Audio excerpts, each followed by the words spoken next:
Bismillahirrahmanirrahim. Assalamualaikum warahmatullahi wabarakatuh. Perkenalkan, kami dari kelompok 5 akan memaparkan materi kami, yaitu hukum resiprosi kuadratik dan iterasi Jacobi. Di sini kelompok kami terdiri dari 4 orang, yaitu Astriani yang membawakan materi teori resiprosi kuadratik, dan Melisa Puspitasari yaitu membawakan contoh resiprosi kuadratik, dan yang ketiga yaitu ada Mahripayana yang membawakan teori iterasi Jacobi, dan yang terakhir yaitu saya sendiri Nur Hakika yang akan membawakan contoh iterasi Jacobi. Untuk lebih jelasnya, marilah kita bersama-sama melihat pemaparan materi dari kami. Saya sendiri Astriani. Hukum resiprositas kuadratik. Teorema ini berlaku jika A adalah anggota himpunan dari Z dengan A, 2P itu bernilai 1, di mana P itu adalah P lebih dari 2', yaitu untuk setiap bilangan ganjil A yang tidak mengandung faktor dari P. Pada khususnya, teorema berlaku untuk setiap bilangan prima Q tidak sama dengan P, berarti nilai bilangan prima Q tidak boleh sama dengan P. Jika P lebih dari 2 dan Q lebih dari 2 adalah dua bilangan prima, maka P per Q dikali Q per P sama dengan negatif 1 dikali P dikurang 1 dikurang Q dikurang 1 per 2. Artinya, misalkan S1 itu di mana X, Y, di mana nilai X lebih dari atau sama dengan 1, kurang dari atau sama dengan P dikurang setengah, dan nilai Y lebih dari atau sama dengan 1, kurang dari QX per P. Dan nilai S2 yaitu X, Y, di mana nilai Y lebih dari atau sama dengan 1, kurang dari atau sama dengan Q per setengah,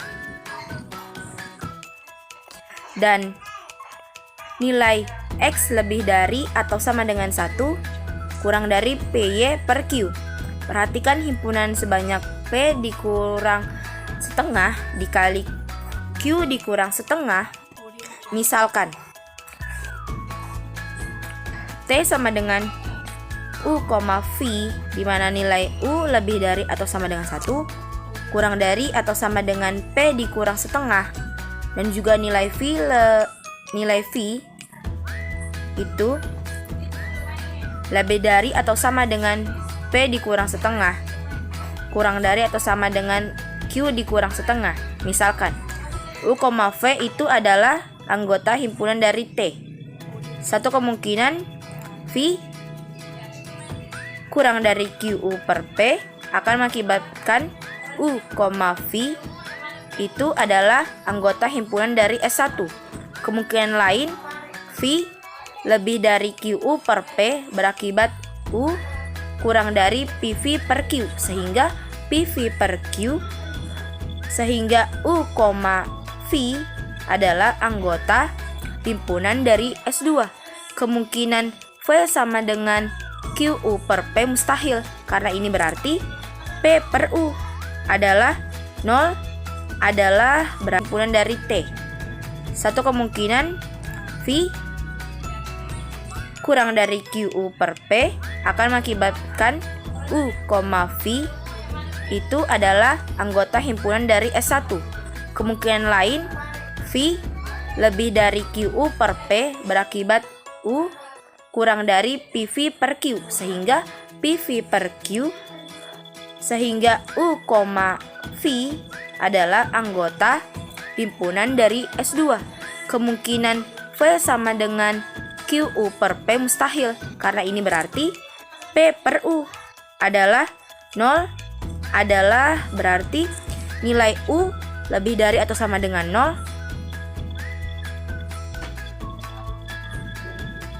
tapi juga lebih dari atau sama dengan P dikurang setengah.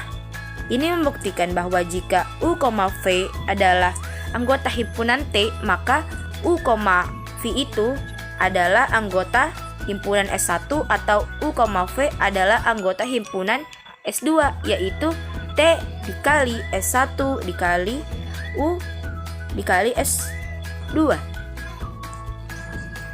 Sebaliknya, apabila X, Y adalah anggota himpunan dari S1, maka X lebih dari atau sama dengan 1 kurang dari atau sama dengan P dikurang setengah, dan nilai Y lebih dari atau sama dengan 1 kurang dari atau sama dengan Q per P. X kurang dari atau sama dengan Q per P. X kurang dari atau sama dengan Q per P dikali P dikurang setengah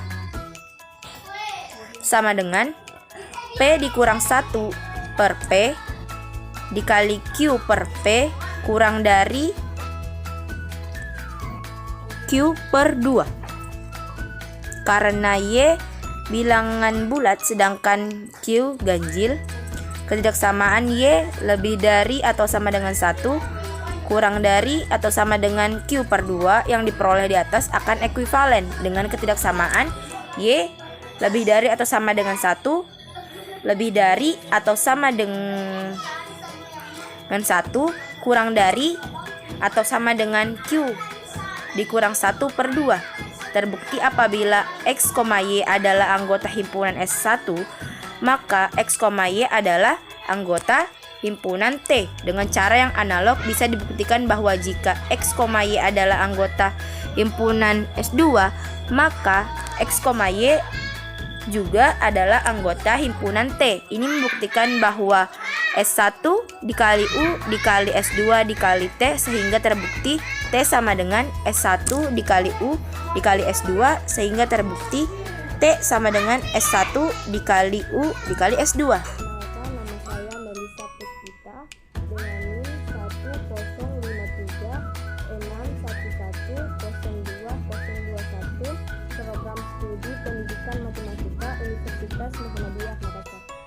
Di sini saya akan menjelaskan tentang contoh resiprositas kuadrat. Langsung saja, dalam contoh ini misalnya P sama dengan 3 dan Q sama dengan 17, maka 3 per 17 dikali 17 per 3 itu sama dengan min 1 pangkat 3 kurang 1 per 2 dikali 17 kurang 1 per 2, itu hasilnya sama dengan min 1 pangkat 8 sama dengan 1, yang mana merupakan dengan karena Q sama dengan 17 adalah berbentuk 4K tambah 1. Selanjutnya dengan hukum resiprositas kuadratik, kongruensi X kuadrat sama dengan 3 modul 17 dan X kuadrat sama dengan 17 modul 3 akan dicari apakah keduanya memiliki solusi atau keduanya tidak memiliki solusi. Untuk itu X kuadrat sama dengan 17 dalam kurung modul 3 direduksi menjadi X kuadrat sama dengan 2 modul 3.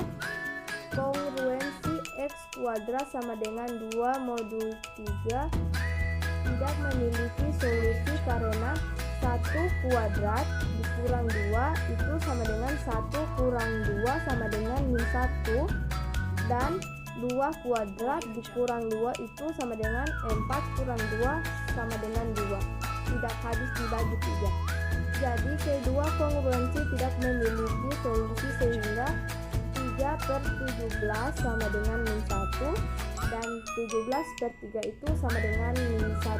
Saya Rayana dengan NIM 105361101921, Program Studi Pendidikan Matematika 2021. Di sini saya akan menjelaskan tentang metode iterasi Jacobi. Nah, pada metode iterasi Jacobi tidak lagi membahas tentang hampiran akar dari sebuah sistem non-linear, atau tidak lagi membahas tentang akar. Nah, pada iterasi Jacobi ini kita membahas tentang menentukan hampiran solusi dari suatu sistem persamaan linear berdimensi banyak. Nah, bisa kita lihat pada slide yang telah ditampilkan konsep dasarnya, yaitu tujuan utamanya itu metode iterasi Jacobi ini yaitu menentukan aproksimasi solusi dari sistem persamaan linear berdimensi banyak. Nah, maksud dari berdimensi banyak di sini yaitu sistem persamaan linearnya lebih dari 2, berdimensi lebih dari 2, bisa jadi berdimensi 3, berdimensi 4, berdimensi 5, dan seterusnya. Nah, itulah tujuan utamanya. Selanjutnya, konsep selanjutnya yaitu kita harus memiliki nilai awal. X1 0, X2 0, X3 0. Maksud dari 0 di sini adalah iterasi awal, atau maksudnya itu X1 pada iterasi awal, X2 pada iterasi awal, X3 pada iterasi awal. Nah, di sini iterasi dapat dihentikan jika X1 pangkat N kurang 1 sama dengan X1 pangkat N. Nah, maksudnya itu jika hasil dari iterasi kita sekarang hampir sama nilainya dengan hasil dari iterasi yang sebelumnya atau iterasi awalnya, misalnya kurang dari epsilon. Nah, selanjutnya pada formulanya bisa dilihat juga di slide yang telah ditampilkan. Intinya, kalau misalnya ada 3 variabel X1, X2, X3, berarti otomatis ada 3 persamaan. Ini misalnya X1 pangkat N sama dengan sekian-sekian, X2 pangkat N sama dengan sekian-sekian, X3 pangkat N sama dengan sekian-sekian. Nah, di sini kita harus mencari nilai X1 itu hasilnya berapa, X2 hasilnya berapa, X3 hasilnya berapa. Nah, sehingga jadi iterasi ini kan adalah suatu proses yang berulang-ulang. Nah, iterasi itu dapat kita hentikan jika suatu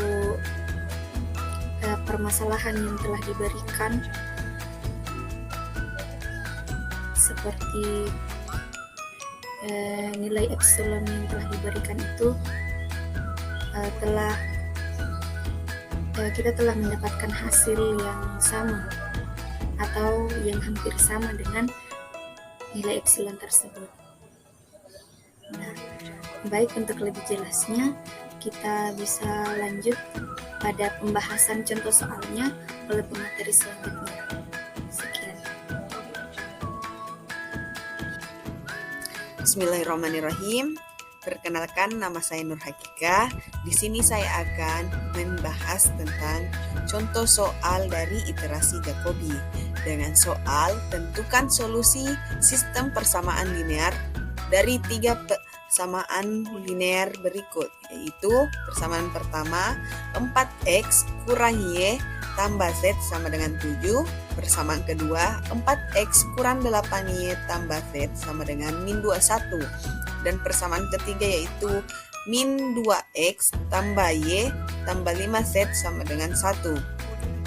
Dengan diketahui titik awal yaitu 1, 2, 2. Dengan solusi sejatinya yaitu 2, 4, 3. Untuk mempermudah menyelesaikan persamaan ini, untuk menemukan solusinya yaitu kita harus menggunakan Microsoft Excel untuk mempermudah menyelesaikannya. Sekarang kita akan beralih ke Microsoft Excel. Baiklah, saya akan melanjutkan contoh soal yang ini. Jadi untuk menyelesaikan soal yang ini, sebelumnya mohon maaf, pada sistem persamaan yang ketiga ada sedikit kesalahan. Di sini sebenarnya min 2x ditambah y ditambah 5z sama dengan 15. Jadi untuk menyelesaikan persamaan ini, pertama-tama kita harus mencari formulanya. Mencari dari nilai dari x, y, dan z. Untuk persamaan pertama, kita ubah menjadi x sama dengan 7 tambah y kurang z per 4.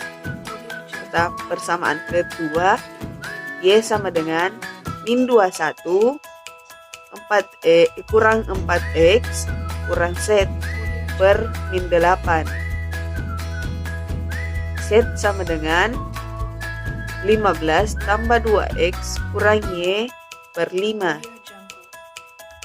Jadi kita akan menyelesaikan persamaan ini dengan formula ini.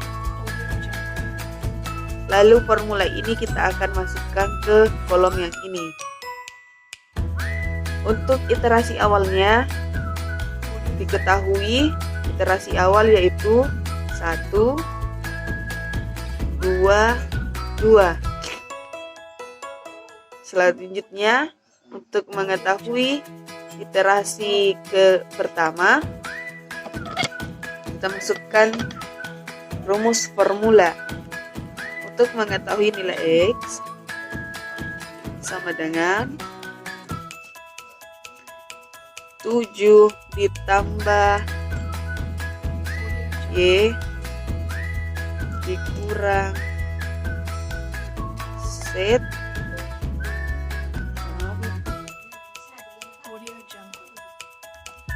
7 ditambah y dikurang z per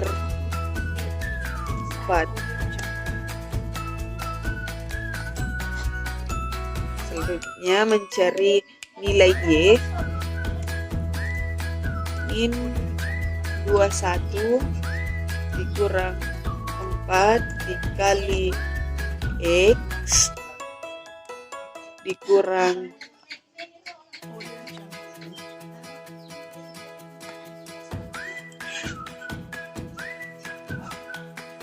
dikali 4 kali x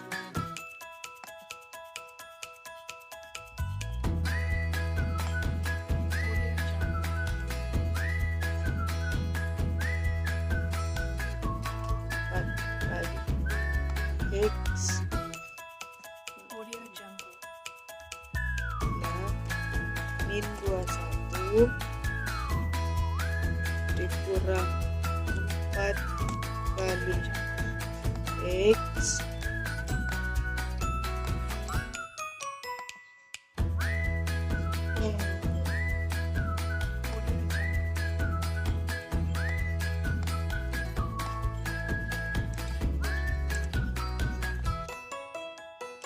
sama dengan min 21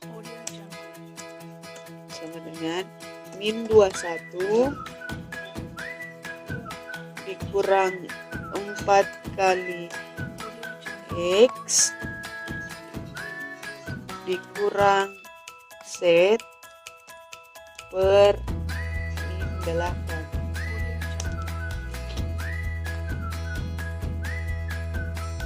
Sama dengan untuk mencari nilai x kita memasukkan formula yang ini sama dengan 15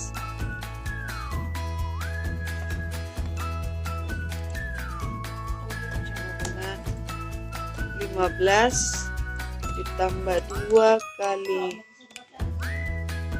x dikurang y per 5. setelah kita mengetahui nilai iterasi awal, untuk memudahkan mencari iterasi selanjutnya, sisa kita blok, lalu muncul tanda tambah hitam, lalu kita tarik turun.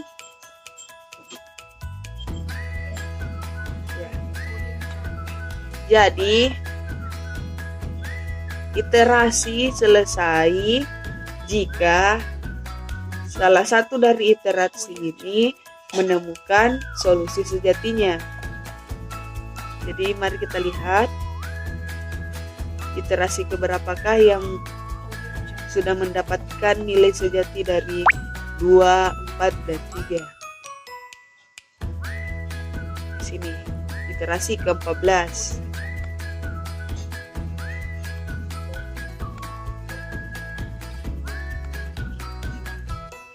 Jadi iterasi ke-14 sudah menunjukkan solusi sejatinya, jadi kita tandai.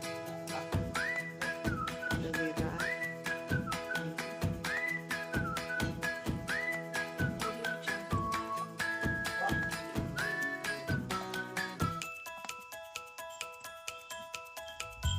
Jadi solusi SPL dari 4x kurangnya tambah z sama dengan 7. Persamaan kedua, 4x kurang 8y tambah z sama dengan min 21. Persamaan ketiga, min 2x ditambah y tambah 5z sama dengan 15. Ditemukan pada iterasi ke-14, yaitu 2, 4, 3. Baiklah, sekian dari kami. Kami ucapkan terima kasih. Semoga materi kami bermanfaat. Dan saya akhiri dengan ucapan Assalamualaikum warahmatullahi wabarakatuh.